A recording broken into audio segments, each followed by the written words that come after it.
বিশ্বের দরিদ্রতম দেশগুলোর একটি, আজ সেটাই বিশ্বের সবচেয়ে বড় অর্থনৈতিক ও সামরিক শক্তির অন্যতম।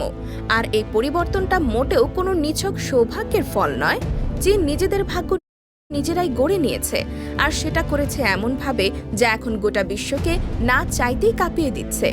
আজকের চীন যে ভয়ঙ্কর শক্তি হয়ে উঠেছে তার পেছনে ছিল ঠান্ডা মাথার মাস্টার প্ল্যান, দুর্দান্ত কৌশল এবং কোনো রকম মানবিকতা বা নীতিবোধের ধার না ধরা এক নির্মম বাস্তবতা। গরিব দেশ থেকে কিভাবে মাত্র 40 বছরের ব্যবধানে $17 ট্রিলিয়ন অর্থনৈতিক মালিক হলো চীন, সেটা বোঝার জন্য আমাদের গভীরে ঢুকতে হবে। দেখতে হবে এক পরিকল্পিত বিশ্ব দখলের স্ট্র্যাটেজির বাস্তবায়ন কিভাবে হলো। চীন যখন 1980-র দশকে মারাত্মক দারিদ্র্যের মধ্যে ধুঁকছিল, তখন তাদের সামনে দুটো পথ ছিল: এক, ধ্বংস হয়ে যাওয়া; দুই, এক নির্মম, শক্ত, অমানবিক পরিকল্পনার মাধ্যমে নিজেদের বিশ্বমঞ্চে ঠেলে দেওয়া। চীন দ্বিতীয় পথটাই বেছে নেয়। তারা বুঝে গিয়েছিল বিশাল জনসংখ্যা যদি ঠিকমতো ব্যবহার করা যায় তাহলে সেটাই হবে তাদের সবচেয়ে বড় সম্পদ। তাই তারা এক অদ্ভুত সিদ্ধান্ত নেয়। দেশের সব স্কুল, কলেজ, ইউনিভার্সিটিতে একাডেমিক পড়াশোনা প্রায় বন্ধ করে জনগণকে হাতে কলমে কারিগরি শিক্ষায় ঝাঁপিয়ে পড়ার নির্দেশ দেয়। বইপত্র ফেলে দিয়ে সরাসরি হাতের কাজের দক্ষতা অর্জন। এই একটা পলিসি পুরো জাতিকে বদলে দেয়। আর এই এক্সপেরিমেন্টের ফলাফল দাঁড়ায় এমন, যেখানে প্রত্যেক ঘরে ঘরে তৈরি হলো এক একটা ছোটখাটো ফ্যাক্টরি, যেখানে মানুষ নিজের ঘরে বসেই মোবাইল থেকে শুরু করে ব্যাগ, ঘড়ি, গাড়ির পার্টস বানাতে পারলো। এর চেয়ে বড় বিপ্লব আর কি হতে পারে? কিন্তু শুধু দক্ষতা অর্জন করলেই তো চলবে না, বাজারও লাগবে। তাই চীন দ্বিতীয় মাস্টার স্ট্রোক মারল, বিদেশি কোম্পানিগুলোকে চরম সুবিধা দিয়ে নিজেদের দেশে এনে ফেলল। চীনা সরকার সরাসরি ঘোষণা দিল বিদেশি কোম্পানিগুলোর জন্য কোনো ট্যাক্স লাগবে না। ফ্যাক্টরি খুলতে চাইলে জমি, পানি, বিদ্যুৎ সবকিছু একদম রেডি করে দেওয়া হবে। অর্থাৎ বিদেশিরা আসবে, চীনারা কাজ করবে, প্রযুক্তি শিখবে, আবার সেই প্রযুক্তি চুরি করে নিজেরাই উন্নত মানের কপি বানাবে। আসলে এটাই ছিল তাদের আসল খেলা।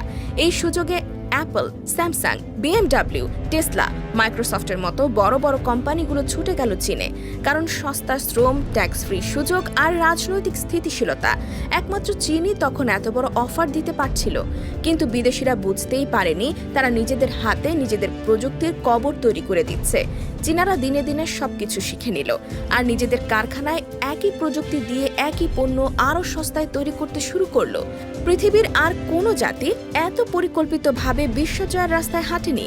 চীনের এই উত্থান শুধু উৎপাদনের মধ্যেই সীমাবদ্ধ থাকেনি। তারা জানত প্রযুক্তির যুগ আসছে, আর সেটা নিয়ন্ত্রণ করতে হবে। তাই চীন তাদের জিডিপির বিশাল অংশ রিসার্চ এবং ডেভেলপমেন্টের পেছনে খরচ করতে শুরু করলো। 5G, AI, রোবোটিক্স সবখানেই তারা দানবের মতো এগিয়ে গেল।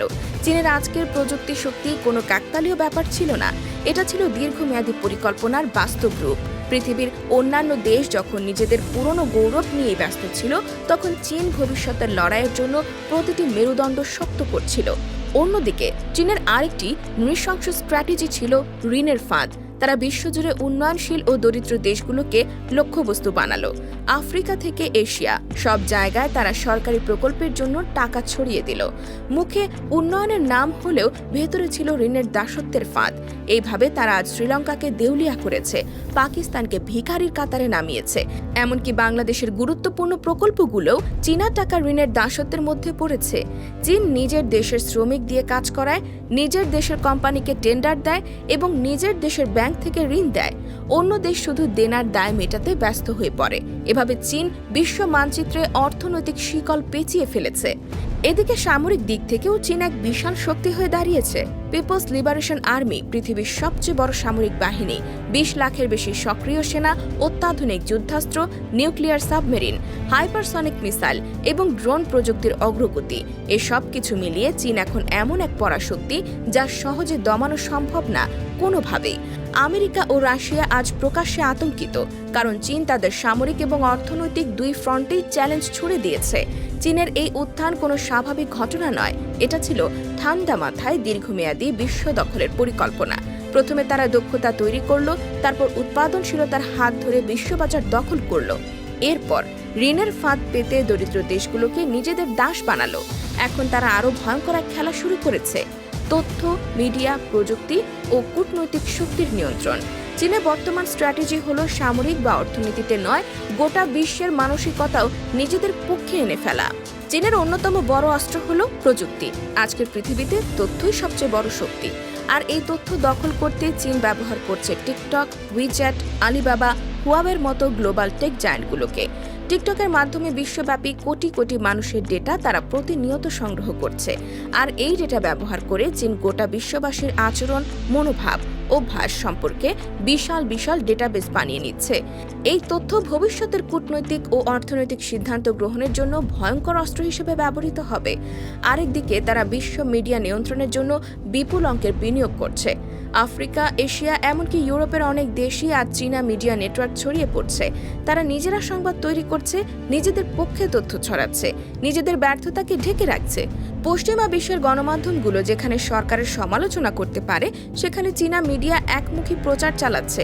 চীন কত উন্নত, কত মানবিক, কত শান্তিপ্রিয়, এই গল্পগুলো মানুষের মাথায় গেঁথে দিচ্ছে। এছাড়াও চীন এখন বেল্ট অ্যান্ড রোড ইনিশিয়েটিভ নামের এক বিশাল প্রকল্পের মাধ্যমে বিশ্ব জয় করতে চাইছে। এই প্রকল্পের অধীনে এশিয়া, আফ্রিকা, ইউরোপের 140টিরও বেশি দেশে সড়ক, বন্দর, রেললাইন, বিদ্যুৎ কেন্দ্র তৈরি করছে তারা। কিন্তু এই উন্নয়ন প্রকল্পের আড়ালে লুকিয়ে আছে ঋণের ফাঁদ আর রাজনৈতিক প্রভাব বিস্তারের সুপরিকল্পিত নকশা। যেখানে চীনা টাকায় অবকাঠামো তৈরি হয়, সেখানে রাজনৈতিক সিদ্ধান্তেও চীনের ছায়া পড়ে। শ্রীলঙ্কার হাম্বানটোটা বিমানবন্দরের ঘটনা চোখে আঙুল দিয়ে দেখিয়ে দিয়েছে কিভাবে চীন একটা দেশের গুরুত্বপূর্ণ স্থাপনা পুরোপুরি দখল করে নিতে পারে, আর বাংলাদেশের মতো দেশগুলোকেও তারা নানা প্রতিশ্রুতির ফাঁদে ফেলে নিজেদের প্রভাব বাড়ানোর চেষ্টা করছে।